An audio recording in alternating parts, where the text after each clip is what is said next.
Today on Locked On Red Wings, they beat the Tampa Bay Lightning 4-2, and we can't be any happier as that is such a big win.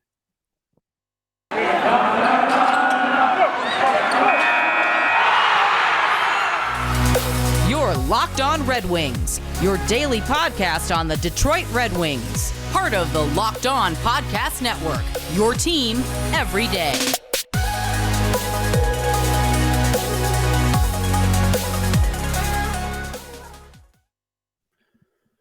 Welcome back to the Locked On Red Wings podcast. We are your hosts, Brian Fisher and Scotty Bentley. I am a podcast producer for the Daily GSAWJ News Radio podcast. I did Tuesday's episode. It's on the Michigan Wolverine, the animal, not the team, but we may have used what's going on in Ann Arbor as the jump-off points. Check that out on the Odyssey app or wherever you guys get your podcasts. Scotty is a freelance journalist for the Detroit News, as well as the host of Locked On Tigers, more like Locked On Radio Silence, as they haven't done anything during winter meetings. But number 3 pick in the lotto. But the Red Wings, Scotty, I mean, we are literally sitting down and recording this as the game ends because I got somewhere to be, I got my own game, men's league hockey. Popular, Mr. Popular. He's got places to be. Go out there and lose probably because I suck. But, dude, enforcer. The best time to record after a big win like this is like right after a game ends. What a heart attack. What a roller coaster. I thought I was going to keel over like 4 separate times in the third period. Dude, that was and then the ending sequence, which little behind the curtain for all you guys. So I have to watch. I watch the Bally Sports app, and whenever you stream, because I don't pay for cable, that's ridiculous. I'm not even paying $250 a month just to watch sports, and I can pay $250 for the year and watch all my teams. So they're streaming. Whenever you stream something, it's going to be behind live TV coverage. So I'm about 1 minute to 2 minutes, depending on throughout the game, behind live game. And so it's 2-0. And I text Scotty and I go, hey, let's just go as soon as the game is over because they were running a bit ahead of schedule. I was like, we can squeeze this in. And as I text you that, I go, I dropped the F-bomb. I'm like, oh, they scored. And so then Adam Ernie gets his empty net goal. And after that, I go, let's go ASAP as soon as it's over. Let's just, and you text me back, go, stop texting me. And I go, what? I haven't seen anything yet. You go, well, they scored to make it 3-2. Every time Brian texted me during the game, the Lightning scored immediately. And you literally all kept, you're like, dude, stop texting me. It was a ridiculous game, man. It was, I mean, that as far as a pure amusement standpoint, that's the game of the year. I mean, absolutely. We're just going on sheer watchability or excitement factor. I think that's pretty comfortably the most entertaining hockey game of the season so far for the Red Wings. Unbelievable. And the first 2 periods defensively were certainly a lot better than the third period defensively, but the boys were buzzing. I don't know if it was let's win it for Newsy thing. I don't know if it was just we're gonna play up because this, this is a big game for us, interdivision. The Lightning owned us for a little while there. We're just gonna play up to competition. We really want to win. I don't know what it was, and I do not care. They were buzzing. Everybody was flying all over the ice, peppering shots for the first 2 periods again. Well, I mean, what a remarkable game just to watch. That was unbelievably entertaining, and the Red Wings take 2 points from Tampa. Awesome. I think you hit the nail on the head, though, as to why they got off to the hot start they did. I mean, one, not to sell this short, it was a kind of a statement game for them. They've lost. They went on that stretch earlier last month where they beat the Islanders, the Rangers, and the Capitals, but none of those teams are to the caliber of the Maple Leafs or the Tampa Bay Lightning, or maybe even Vegas. I think Vegas is probably, I don't know. They've been playing really well.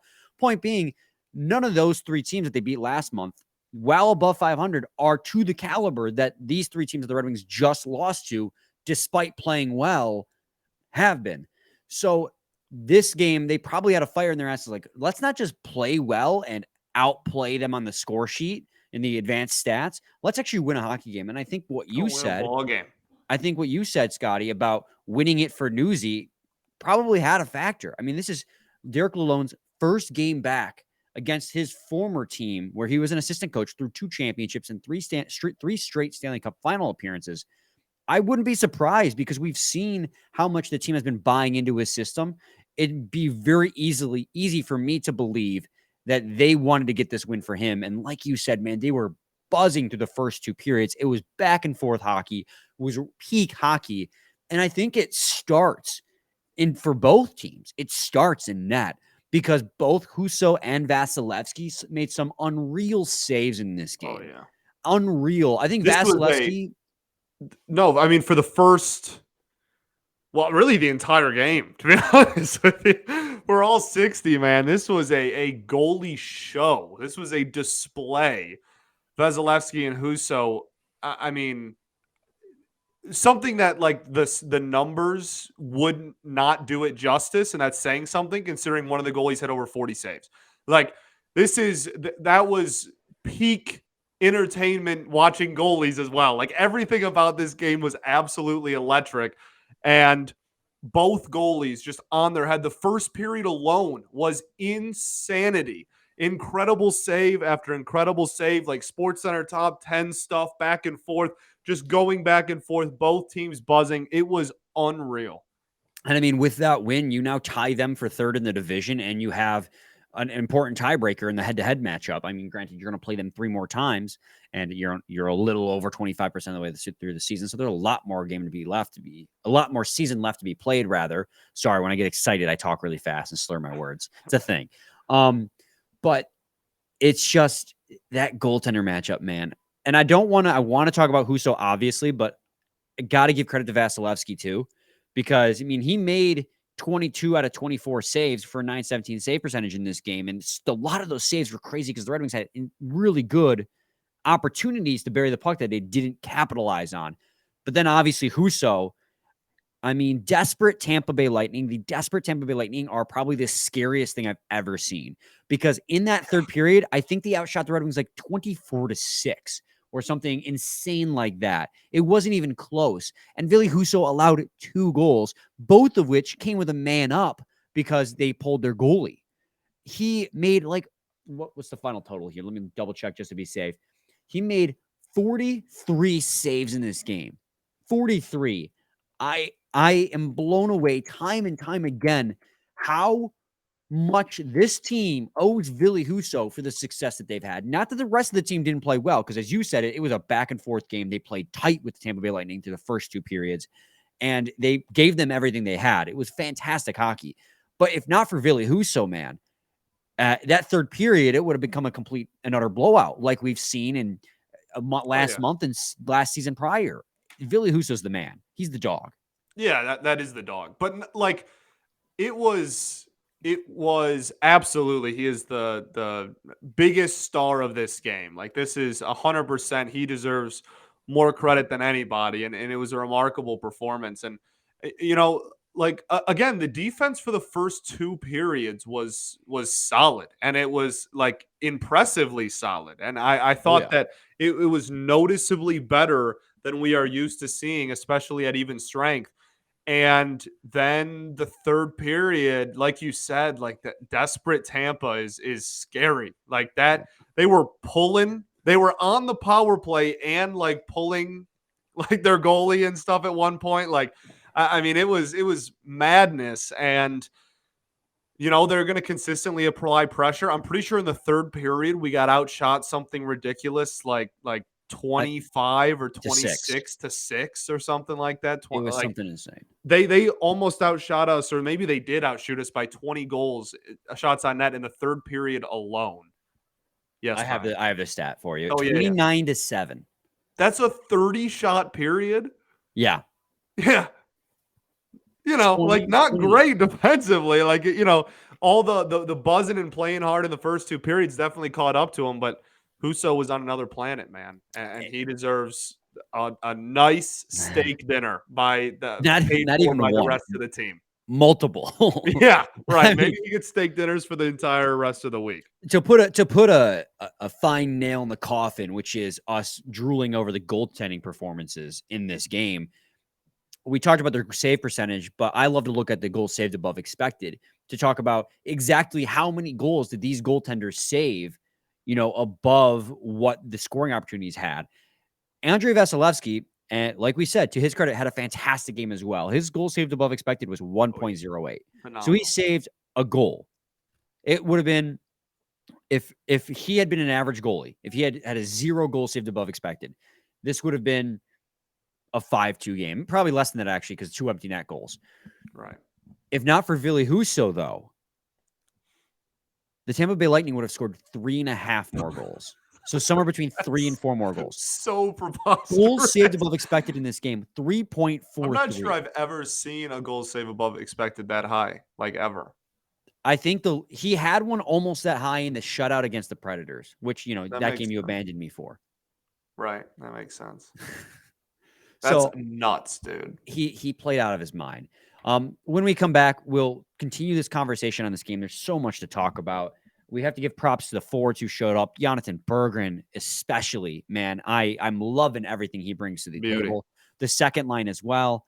Defense played well through the first 2 periods. We'll talk about the third period as well, because I know that they got shelled. And so we will address that. But first, I got to talk to you guys today about betonline.net. BetOnline.net is your number 1 source for sports betting info, stats, news, and analysis to get the latest odds and trends for every professional and amateur league out there. From football to basketball to soccer and esports, they've got it all at betonline.net. And if you love sports podcasts, you can find those at BetOnline as well. They're always the fastest and easiest way to get your betting fix. Head to the website today or use your mobile device to learn more. BetOnline, where the game starts. Segment 2, Locked On Red Wings podcast. Scotty, I want to talk about Jonatan Berggren, man, and his impact that he has had, not just in this game. In this game, he was phenomenal throughout, but just since he's been called up, he's been great. Yeah, absolutely. In this game, he looked, I don't know, like he belonged, like on the, like, is that like weird Easily. to say? Like, he hasn't looked like he hasn't in his entire NHL career so far. Like that wasn't a slight on what he's done, because he's continued to impress night in and night out. But like in the fastest paced game so far this season against one of the best teams we've played this season in an ultra competitive, high intensity, like we said, like boys were buzzing game, and he looked right at home out there, and the redirect was an absolute beauty. I mean, that's what I think 7 points in 10 games for him now. I mean, that's not nothing. That's not, when you think about, not everyone's going to be Lucas Raymond and Mort Seider with the insane starts that they got off to last season. 7 points in 10 games for a rookie is really damn good. In fact, actually, I don't know what it looks like for Lucas Raymond starting out, but Lucas Raymond was getting top line minutes, and I don't know if his production was that much greater than what Jonatan Berggren's doing right now, playing bottom 6 minutes. Jonatan Berggren's been an absolute treat. And what you were saying, Scotty, what you said, what you saw at the eye test, you're spot on. Because if you look at their course, his Corsi, his Fenwick, his expected goals for, whatever your taste is, whatever your flavor of advanced analytic is he's near the top of the team on every single one. He's 4th on the team in this game in expected goals for percentage at 57.79, a 24.32 relative. So the team generated 24% more quality scoring chances for when he was on the ice rather than off the ice in this game. Obviously, he had that beautiful tip, but he was generating scoring opportunities in the offensive zone like he's been doing. And this may have been the best defensive game I've seen him play in his tenure as a Red Wing. I mean, we were talking about it, I think, last night or maybe 2 nights ago, that Jonatan Berggren, it's hard. It was already hard to make a case for sending him back down if everyone were to get healthy. The NHL, that doesn't happen. Yeah. He'll probably be here most of the season. But, after this goal tonight and then the assist he had on the goal the other night, I don't know if you can justify sending him down. I don't know if him being waiver exempt is enough of an excuse to send him down anymore. You may have to make roster space from somebody else. I don't know if that means Robbie Fabry loses a roster spot. I don't know if that means Philip Zadina loses a roster spot. I don't know if we're just injured the rest of the season out. But Jonatan Berggren is generating so much offense from the bottom 6 with sheltered minutes, which is such an important thing to bring up, that you can't justify sending him down if people start getting healthy. He's been an asset through and through. Yeah, 100%. And I think that is, we've talked about it a lot. That's a I guess you would call it a problem to have, but it's a good problem to Oh have. yeah. You want depth, you want healthy competition, and you want, no matter what they decide to do, you want to have confidence that if that player that they do have to send down gets called back up, that you're getting an NHL level talent. And that at this point looks to be pretty much guaranteed. Absolutely. And, you know, he wasn't the only one who was impressive in this game. The second line forward group, which was Rasmussen, Kubalik, and drawing a blank here. Oh, my Lord. This is what happens when you record right after a show, guys, and you don't get your stuff straight. Wait, what do you? The second line Kubalik, forward group. I still did not hear what you said. Michael Rasmussen, Dominik Kubalik, and Pius Suter, the second line forward group. For some reason, this is really embarrassing because I'm forgetting Pius Suter on that line when he was the best player on that line. Good, yeah. And when you look at the advanced analytics now on the ice, I think that, you know, Dominik Kubalik and Michael Rasmussen stole the show. But I think what Pius Suter does away from the puck on that line was really, really impressive. But I mean, that was the best line in this game, and it's reflected. As I talked about, Jonatan Berggren was the fourth best when it came to expected goals for percentage. Well, all of the second line was 1, 2, and 3. Pius Suter at 77, Dominik Kubalik at 75, and Michael Rasmussen at 74. That's individual. As a line, they were 67.61 at 5-on-5. At even strength, Unreal. They generated 67% share of the quality scoring attempts between the two teams. I mean, crazy. We've talked about it a lot, man. We've talked about Kubalik and how amazing he is. And so that certainly didn't change in this one. He had a great pass in this one. He had a great apple to Rasmussen. And we've also talked at length about how Rasmussen has taken steps forward. And, you know, if the matchup is right, you're probably going to see him move up lines a little. I don't want to say like more frequently now, but if the opportunity presents itself, and if they think they need more size up the middle against certain teams like they did tonight, you're probably going to see Rasmussen get some more minutes, man. He's been playing really, really well. And then Pius Suter on the wing has been amazing.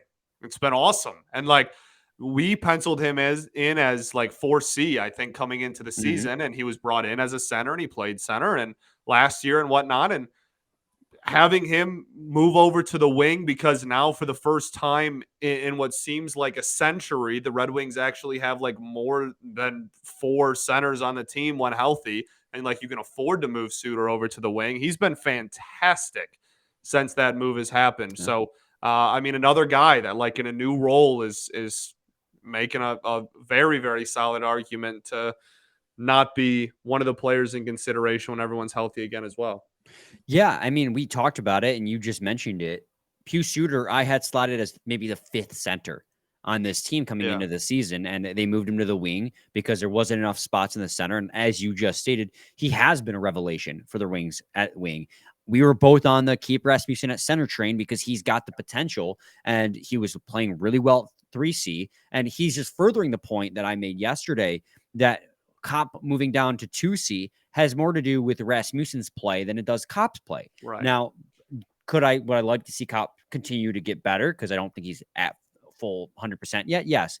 But with Rasmussen, he completely has deserved. Really he had a couple of really nice moves. Yeah. But Rasmussen has earned that 2C spot as of right now because he's playing so well, and he earned it again. Think about this, Scotty. I mean, all 3 of these players were guys we were saying were bottom 6 forwards coming into the season. Dominik Kubalik included. We were saying third line, power play utilization for his scoring capability, which, I mean, we weren't wrong on that part. He's been fantastic on the power play. But all 3 of these guys were bottom 6 players on our depth charts. Not that means anything. All 3 of those guys just played on line number 2 against the Tampa Bay Lightning and were the most effective line in the game. I don't know if they're just on one. I don't know if their chemistry is fantastic, but either way, I'll take it. Depth rocks. I mean, just think about how eviscerated that depth is right now. And this team still is finding ways to steal wins, generate wins. And that's just so important. So important. 100%. I'm so amped right now. Me too, man. I'm buzzing. When we come back, we'll finish up this conversation about the 4-2 victory over the Tampa Bay Lightning to tie them for third in the Atlantic Division. So stay tuned. The Lockdown Red Wings. Segment 3, Lockdown Red Wings. Did I slur my words there for a second? No, but you like paused as if you were like going to the break, and then you were like kept talking, and you were like, after this. And I was like, oh, I thought that was the break. No, I always got to say stay tuned or something. Yeah, I know, but you just like took a really long pause in between when you said stay tuned. I'm out of breath, Scotty. I've been talking too much and haven't been breathing in between them. So catching up right now. Anyways, let's talk about the third period. Now, there are two ways to attack this. One, we could talk about collapses and how the Red Wings have a tendency, and they've been trying to kick that trend lately, and they've done a good job. We can talk about how this may have been that, or we could talk about how the Tampa Bay Lightning are possibly one of the best teams in the league. Not possibly. They are one of the best teams in the league, top 5 easily. And that might have just been what desperate Tampa Bay Lightning looks like, which also kind of shines a light on what you still have to do to become that. Because as soon as they pulled their goalie, I mean, not even that, the entire third period almost, but especially after the 10-minute mark, and it's even more especially when they pulled their goalie, they turned on the afterburners and they were in your defensive zone the entire rest of the game, to the point where the Red Wings were icing the puck, not because they just were making mistakes. They had to. It was their only outlet because they were getting the puck to the blue line. But the defense of the Tampa Bay Lightning was so good at just that puck possession at the blue line that they weren't coughing it up. And so I feel like of the two options, I'm less so inclined to call this a third period collapse and more so to just be like, holy crap, the Tampa Bay Lightning are frightening. I think you can probably do, both.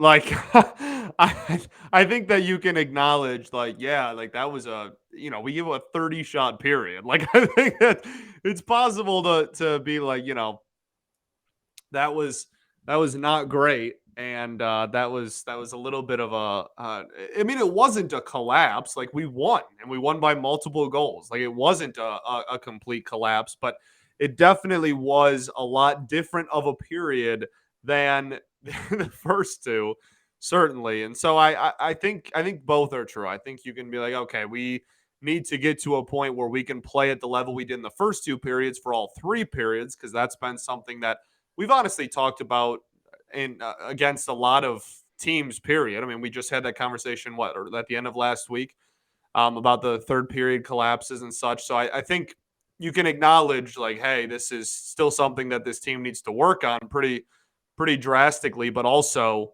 like, not every team in the NHL is Tampa Bay either. And that is definitely a different animal for sure. No, they absolutely are, and they're terrifying. And yeah, I mean, in reality, terrifying. If I pump the brakes a little bit on my hype train, obviously you give up nearly 30 shots at even strength. I'm sorry, not at even strength. You give up 30 shots throughout the course of the third period at all strengths. That's still pretty egregious, regardless of who you're playing. So yeah, you're 100% right. But it's just hard for me to, like, especially if they win, man. It's hard for me to look at it objectively when you're facing this team and you steal a win. And yes, they have got to continue to do better in the third period. They have done better of late, but it's even more so important to do it against the teams like the Tampa Bay Lightning.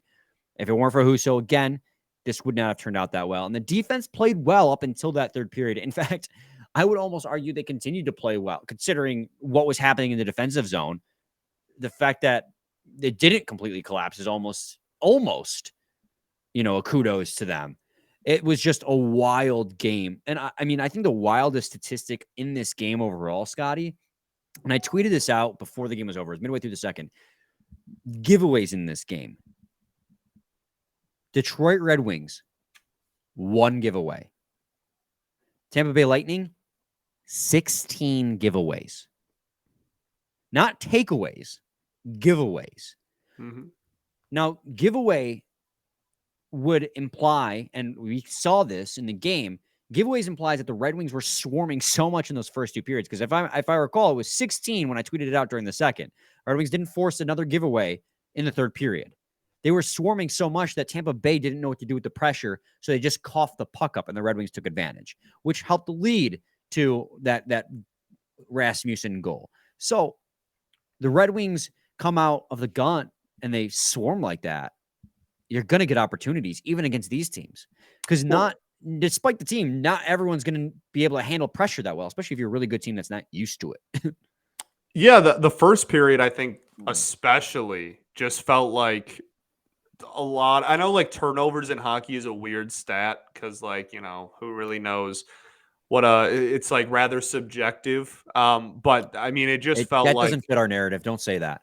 No. I'm getting there. I'm just saying, like, in the first period alone, like, it felt like it really did feel like both teams were just like bad passes or like turnovers in their own zone or whatever. And especially Tampa, man, like that first period, I think the Wings really did, like you said, jump out of the gun early and really kind of like punch them in the mouth, and like were really, really aggressive on the forecheck, which they did incredibly well in the first two periods, and I don't think Tampa really knew what to do with themselves. And then I don't know if they were too tired to be that aggressive on the forecheck in the third period, but it drastically fell off. And so I think that's probably something to do with it. But yeah, man, that first period forecheck especially was remarkable, like best we've seen all season, and it caused a boatload of turnovers and takeaways and bad passes and just like Tampa, I don't know, a lackadaisical pass, like really easy to wreak havoc in the corners that way too. I don't know, man, like that forecheck in the first like period and a half, I'd say, really made me feel some type of way. That was super impressive. Yeah. So the last two things that I wanted to touch on before we finished off this episode was one, the penalty kill. I mean, you were facing, I think, the third best power play in the league, and you played a very clean game. Only took two penalties that resulted in a power play for the Tampa Bay Lightning, and you killed them both off. And that is huge because Tampa Bay, they go on the power play. Normally they score. And in this type of game, we talked about it yesterday, dude. You have to play mistake-free, near-perfect hockey to beat the Tampa Bay Lightning. And for at least 2/3 of this game, they did that. And then the third period, they were able to survive the onslaught. They didn't take penalties. And when they did, they were able to kill it off. Mistake-free hockey. I mean, that is how you win this game, because they did, by the end of the game, they did heavily outplay you. The first two periods was close, but that third period was just an avalanche. Sure. Yeah, they played as close to perfect hockey as they could play for 40 minutes. And then Ville Husso was dang near perfect for the last 20. And that's how they won the hockey game. And then the other thing, too, the Filip Hronek-Olimata line continues to get more minutes than Ben Chiarot and Moritz Seider, a continuation of our conversation from yesterday, as at even strength. I don't know total. Hronek with another point. Yep, and so with Dominik Kubalik, as you have already mentioned. So both guys with another point in this game. Let's filter this. So Olimata and Filip Hronek led the team in minutes. Filip Hronek total led the team with 22 minutes and 10 seconds. Moritz Seider and Ben Chiarot led with just under 20 minutes. So it's not by a lot that they're getting more time, but keep this in mind as well, because at even strength, it was a much more substantial difference. Olimata, Filip Hronek, 19 minutes, almost 20 minutes. Well, this is where it gets weird. Jordan Osterley, third on the team in minutes with 16:36. Moritz Seider, 16:10. Jake Wallman, 15:39. And Ben Chiarot at 15:34. So special teams notwithstanding, at even strength, Olimata and Filip Hronek and Jordan Osterley got more time on the ice than Moritz Seider did. And that may speak to, I don't know, I'm going to take the Jordan Osterley one with a bit of a grain of salt. But Filip Hronek and Olimata, I think, is absolutely speaking to the fact that continues to be the best defensive pair on the ice for the Detroit Red Wings. And if I'm Derek Lalonde, I'm doing the same thing, because they're playing phenomenal. And like you said, Filip Hronek got an apple in this game, continuing his hot streak. I think after this game, I'm not sure if these statistics are updated yet. What game number was that for the Detroit Red Wings? Do we know for sure off the top of our What head. game in the season it was? Yeah, it's like 20-something. Definitely not. I definitely don't know that off the top of my head. Hold on.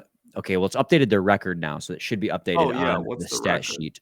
13-7-5. Dominik Kubalik, 24-24.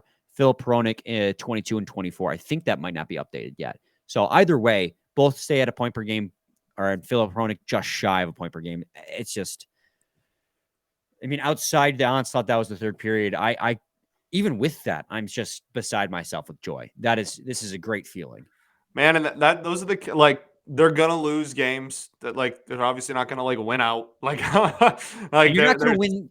Sorry, finish. No. Like it's just there is a lot of excitement in a game like this, and like they will obviously lose more games the rest of the season, and like it's not to say that they're gonna play this way night in and night out or anything, but wins like this raise the ceiling of expectations. Like we talk about ceilings and floors all the time. And while this doesn't guarantee anything, this is one game in early December. This certainly changes your outlook about the heights that this team can achieve this season. Well, and also to point out, in all fairness, in all objectivity, you're not going to win games like this a lot. No, and you give up a 30-shot third period. You stole this game. Now, I know you had the 2-0 lead, and so the reason why it was as dominant as it was for Tampa Bay is because they were desperate.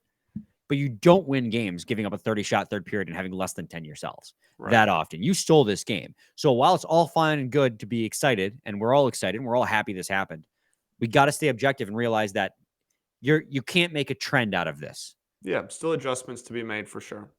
But now that we've poured a cold bucket of water over our hype and the listeners' hype, any more thoughts?